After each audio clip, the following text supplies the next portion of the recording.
Welcome to the 2022 Capitol Officials Association Baseball Rules Clinic number 4. I'm your host, Greg Stanley. The rules test will be open from February the 7th through the 24th. It's an unlimited time, 5 breaks allowed. It is an open rulebook test, and it will have 100 questions. The test can be accessed through Dragonfly. You must score 75 or better to be eligible for regular season games. You must score an 80 or better to be eligible for postseason games. Please remember to keep your blockouts up to date in Arbiter from now through the end of May, potentially into the 1st of June. When you do receive assignments, please accept or decline them through Arbiter, and make sure you continue to contact your partner by either email, text, or call. Scrimmages will be self-assigned through Arbiter. All umpires will need to be in full uniform with full equipment for all scrimmages. First contest can happen Monday, February the 28th. Last day of the season is Friday, May the 6th. First round playoffs, May the 10th. Second round playoffs, May 13th. Third round playoffs, May 17th. Fourth round playoffs, May 20th. The regional series will take place between May 24th through the 28th. And the state championship series is June 3rd and 4th at Burlington and at NC State or Ting Park. All right, the major rule that we're going to cover during this clinic is rule number 6, pitching. There's going to be a lot of verbiage going on with this rule, so let's not get lost in the words that we read and then we hear. Article number 1 is talking about the position of the pitcher's feet.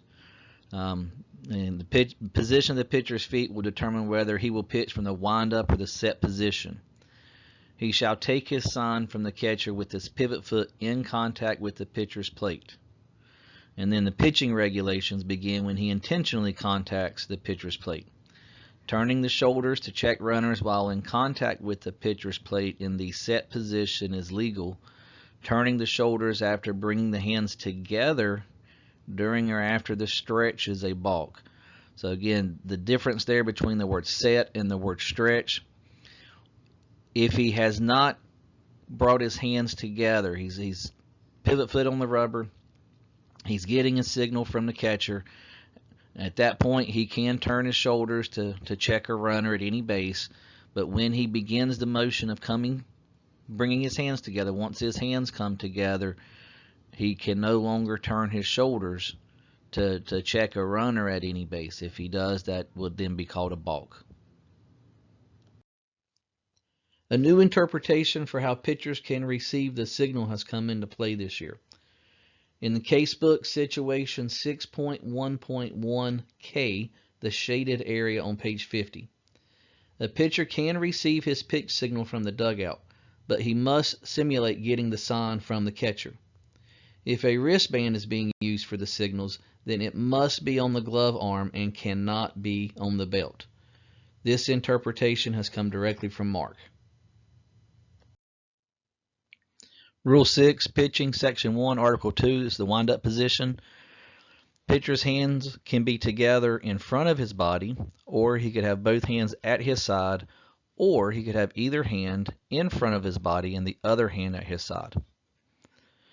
After bringing his hands together in front of his body, if he chooses to do so, the next motion, other than disengaging from the pitcher's plate with his pivot foot, commits him to deliver a pitch to the batter in a continuous motion without interruption or alteration. So if he starts with his hands together, the next motion commits him to deliver a pitch.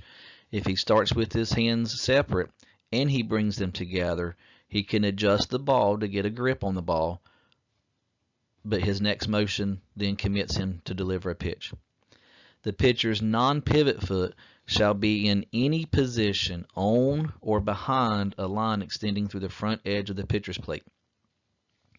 During delivery, he may lift his non-pivot foot in a step forward, a step sideways, or in a step backward and then a step forward, but he shall not otherwise lift either foot. The Information you see on the screen now is a visual diagram of what is legal for the pitcher's feet from the wind-up position. So we're looking at a right-handed pitcher. His pivot foot is his right foot. The bottom of the screen would be in the direction toward home plate. So with the wind-up position, he can have his pivot foot must be engaged in the rubber. His non-pivot foot can be on the rubber. That is legal. Right. The picture you see here, pivot foot on the rubber. His non-pivot foot is still touching that edge of the front of the rubber. So that is legal. This is a good example of an illegal wind-up position. His pivot foot is engaged with the rubber, but his non-pivot foot is completely in front of the front edge of the rubber. It's called the hybrid position, but it's an illegal position. When we see that, we need to address it, hopefully in a non-punitive way. The way I try to handle it is starting pitcher taking his 8 warm-up pitches. I'm watching that, and if I see something that looks borderline, I walk out to the mound so I can get a closer look, and I'll have that conversation with the pitcher. I need you to square your feet up so that your non-pivot foot is at least touching the front plane of the rubber. The other coach sees me address it. I haven't had a question about it being illegal for the duration of that game yet. So I think that's a good way to handle it. Rule number 6, continuing with the section 1, article 3, talks about the set position. The pitcher shall have the ball in either his glove or pitching hand. He cannot have them together, and you'll see that in a few minutes. His pitching hand shall be down at his side or behind his back. He cannot have his pitching hand and glove together when taking his signal from the set position. Before starting his delivery, he shall stand with his entire non-pivot foot in front of a line extending through the front edge of the pitcher's plate, and with his pivot foot in contact with or directly in front of and parallel to the pitcher's plate. So some of the mounds that the kids will be pitching off of, the directly in front of part of that statement to the pitcher's plate, if there's a hole or not a good place for him to have his pivot foot, there can be a slight amount of separation between his foot and his rubber, but it cannot be to the point that you judge it where he gains an advantage with distance toward the plate. His foot shall be parallel, and we'll see that an example of not being parallel on a future slide. He shall go to the set position without interruption and in one continuous motion. He shall come to a complete and discernible stop with the ball in both hands, in front of his body, and his glove at or below his chin. That's the part that we get most coaches chirping about a balk. A lot of coaches see pitchers change up their timing, and as soon as they don't have the exact same timing, the exact same rhythm, they want us to balk the pitcher. He's running through it, Greg. He's doing his job as a pitcher, and he's not being consistent on purpose. So really look for a pitcher coming to a complete and discernible stop. If he bounces and then goes, then I balk him on it. If he brings his hand together and I see a moment where I see the hand stop and I can start thinking he stopped, to me, that my judgment, that is a discernible stop. So yes, we do need to look out for running right through it and for bouncing, but we also don't need to let the coach railroad us and talk us into calling a balk that really might not be there. Continuing with the set position. During these preliminary motions and during the set position until a delivery motion occurs, the pitcher may turn on his pivot foot or lift it in a jump turn to step with the non-pivot foot toward a base while throwing or feinting to a base, or he may lift his pivot foot in a step backward off the pitcher's plate, which must be in or partially within the 24-inch length of the pitcher's plate. That's a whole lot of verbiage going on that just simply means after he comes set, he can do what's called a wheel move or jump turn to, if it's a right-handed pitcher, to attempt to pick off at first base. In order to change to the wind-up position, he must first clearly step backwards off of the pitcher's plate with his pivot foot. A couple of diagrams here again. We have a right-handed pitcher. His pivot foot is engaged with the rubber, and it is parallel with the rubber. His non-pivot foot is in front of the front edge of the rubber. Legal. All right, the next picture is still legal. His pivot foot is not completely within the 24-inch length of the rubber, but a rule changed, I think, 2 years ago now allows the pivot foot, as long as it is partially in contact with the rubber and parallel to the rubber. So, and just notice that pivot foot is still parallel to the rubber. The non-pivot foot is still in front of the rubber. Legal position. Again, right-handed pitcher, pivot foot in front of the rubber, parallel to the rubber. The non-pivot foot, although it is open up, and you'll see more of this at especially the varsity level, a right-handed pitcher, they will open it up so that they can get a better look at the runner on first base if it's first only, sometimes first and third. But what you see on the screen is still legal. And again, what makes it legal, the pivot foot is engaged with the rubber, is parallel to the rubber, and the non-pivot foot is is in front of the front edge of the rubber. This is probably going to be your most common example of a non-legal set position.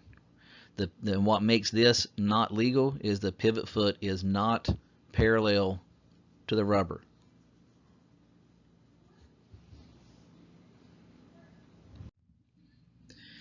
All right, we're continuing with the set position. The ball is dead immediately when an illegal pitch occurs. If there is no runner on base, then a BALL, ball, is awarded to the batter. If there is a runner on base, then a BALK, balk, is called, and all runners will advance one base. All right. Rule 6, pitching, section number 2. Article 1 will discuss some but not all illegal acts. So illegal acts include bringing the pitching hand in contact with the mouth without distinctly wiping off the pitching hand before it touches the ball. So there's a difference there in licking the fingers versus blowing on the hands. So I always caution coaches about that, particularly in cold weather games. I will remind them it's okay to blow on their hands. Just make sure they're off the rubber when they do that. But if they lick their hands, then we must see them wipe it off. And again, if they make a motion, they lick their hands and then they bump their hand on the side of their hip, on their pants or on their shirt, or to me that's making the effort of wiping it off. As long as they don't lick their hands and then immediately go to the ball, then I'm not going to reach for that end of the stick. All right. Again, illegal acts include wearing any items on the hands, wrists, or arms that may be distracting to the batter. We are the judgment of that. Wearing or placing tape, bandages, or other foreign materials on the fingers or palm of the pitching hand that could come in contact with the ball. So no band-aids, no tape, nothing on their pitching hand, fingers or palm that could come in contact with the ball. They cannot wear a glove or a mitt that includes white or gray. And the last one on this slide, they cannot wear exposed undershirt sleeves that are white or gray.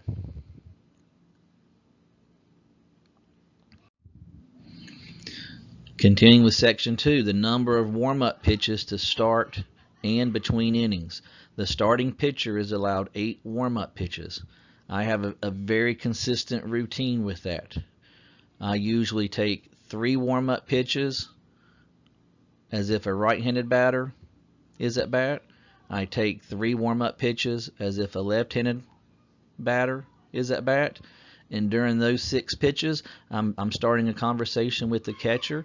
I let him know what I'm thinking about during a game. I mean, foul balls, pass balls. If there's a borderline pitch and I ball it, I say get it back to the pitcher, and I'll talk with you on what I'm seeing. As long as a catcher does not throw me under the bus, I love having a conversation with catchers throughout the game that allows us to work together good. So those 6 pitches gives me a chance. Also, if it's a pitcher that has a different kind of motion or a different kind of pitch, it gives me a chance to see, and it gives the catcher a chance to tell me what he may throw. Oftentimes we'll have catchers tell me, well, Greg, you're going to see fastball from different arm angles. You're going to see curve, slider, and change. And he'll throw any of them in all counts. So that gives me an idea of understanding what I'm expecting, what I'm gonna see. After that 6th pitch, then I step out from behind the catcher and I verbally, I try to do it loudly, verbally announce 2 more pitches to the fielders, and then I turn and show 2 fingers to the on deck batter so that they are ready to come up to bat after the catcher throws down. Each replacement pitcher is allowed 8 warm-up pitches. While the replacement pitcher is taking his warm-up pitches, I do not watch pitches. I stand roughly at the edge of the circle, either up the first baseline or the third baseline. But at that point, I no longer watch pitches. I only watch pitches with the starting pitcher on both teams. And again, to get my mind into the game right then, hopefully it already is, but to get it really focused on seeing pitches and to have that conversation with the catcher. If a pitcher is removed due to injury and the replacement pitcher needs more than 8 warm-up pitches, then he can have them. Well, the penalty is the replaced pitcher cannot return to pitch for the remainder of the game. Right. Each returning pitcher is allowed up to 5 warm-up pitches completed within 1 minute timed from the 3rd out of the previous half inning. Now, that's what the rule book says. We're not going to put them on an actual clock, but as a plate guy, if I see the pitcher and the catcher being very delayed, I'll have the conversation with the catcher first. I need you and the pitcher to get out here and get your warm-up pitches. And if they continue to slow down, then I start taking away warm-up pitches. Once I take away a warm-up pitch and they're cut down to 4 pitches, they usually get the message real quick to hustle up and get out. So again, each returning pitcher is allowed 5 warm-up pitches. All right, really important note, it is the plate umpire's responsibility to monitor warm-up pitches and announce when there are 2 warm-up pitches remaining. Every half inning through the entire game, we need to be on top of that and not have conversations with players and coaches and not do things that takes our attention away from monitoring that. That is a very important game management situation, because we lose a lot of time if we don't monitor that, and pitchers end up getting 6 and 7 and 8 pitches every inning. We end up losing 15 minutes for the duration of that game. So plate umpire, pitch 1, pitch 2, pitch 3.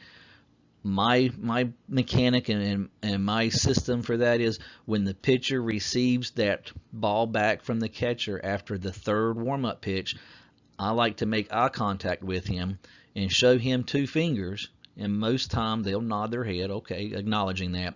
I announce verbally so the defense can hear that there's 2 pitches remaining, and then I pivot and look at the on deck batter to let him be aware there's 2 pitches remaining. Even if the catcher's not out there yet, I'm still going to do that same system. The guy warming him up oftentimes will say, "I'm not the catcher," and I will say, "I know," and that's okay. So, and then let's carry that a little bit more. We have another catcher warming him up because our regular catcher is not out yet. And throw the 4th pitch, he returns it back to the pitcher. At that point, I will tell that the guy warming him up is, don't take the 5th pitch. Leave the 5th pitch for the regular catcher so he has one to throw down. Even if the catcher's not ready, don't let them continue to have more than 5 warm-up pitches.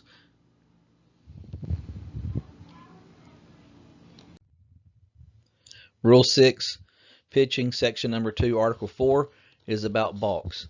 First and foremost, no coach likes a balk umpire. So let's focus on getting the obvious balk calls, and let's not try to get that obscure nitpicky balk call. So what constitutes a balk? Well, it is a balk when a runner is on base and the pitcher feints toward the batter or first base, or any dropping of the ball and the ball does not cross a foul line. So the big thing about that is if the pitcher is still engaged with the rubber, he cannot fake a pitch and he cannot fake to first base. Also, if the pitcher is engaged with the rubber and he drops the baseball and it does not cross the foul line, then it is a balk. If it does cross the foul line, then it is a ball on the pitch. If the pitcher steps back off the rubber and disengages from the rubber, he is no longer considered a pitcher, so then he can fake a throw toward first base. The second bullet, if the pitcher fails to step with his non-pivot foot directly toward a base, occupied or unoccupied, when throwing or feinting there in an attempt to put out or drive back a runner, or if he throws or feints to any unoccupied base when it is not an attempt to put out or drive back a runner. So the first part of that, stepping directly toward a base, typically comes from your left-hander trying to pick off move to first base. So he needs to step with his foot and with his body in a direction toward first base. That doesn't mean he has to go directly toward first, but he needs to go in that direction. So nowhere in the Federation rulebook does it indicate the 45 line as a line of demarcation. That's typically what umpires use to help them judge it. But if his body is going in the direction toward first base and he steps in that direction, he's legal. If his body goes in the direction toward home, or if he steps in the direction toward home and he throws to first, that is now illegal and that becomes a balk. The unoccupied part of it, it is legal for a pitcher to throw or fake a throw to an unoccupied base as long as it is a legitimate attempt to put out or drive back a runner. So very, very few coaches realize that aspect of it. If a pitcher throws or fakes to an unoccupied base and it is, in our judgment, not an attempt to put out or drive back a runner, then that's when it becomes a balk. The third bullet, if the pitcher fails to pitch to the batter in a continuous motion immediately after any movement of any part of the body, such as he habitually uses in his delivery. Right. So that statement just simply means that he can't kind of start and stop. That's where that comes in. Once if he's in the wind-up position with runners on base and he starts his motion and stops, it's a balk. If he's in the set position, if he starts and stops, it's a balk. So once he starts his motion to pitch, he must do so in a continuous motion or it would be a balk. Continuing, a balk. It is a balk if a pitcher fails to pitch to the batter when the entire non-pivot foot passes behind the perpendicular plane of the back edge of the pitcher's plate, except when feinting or throwing to second base in an attempt to put out a runner. Again, that typically comes from your left-hander trying to not really deceive the runner, but trying to simulate a pitching motion and then throwing to first. But in order for him to completely break his non-pivot foot to completely pass behind the perpendicular plane of the back edge of the rubber, that is very difficult to do without his body getting really twisted. And if that occurs and he throws to first base, that's going to be one of those that's going to be pretty obvious that we can call. So again, that's another one where coaches don't know the full letter of the rule.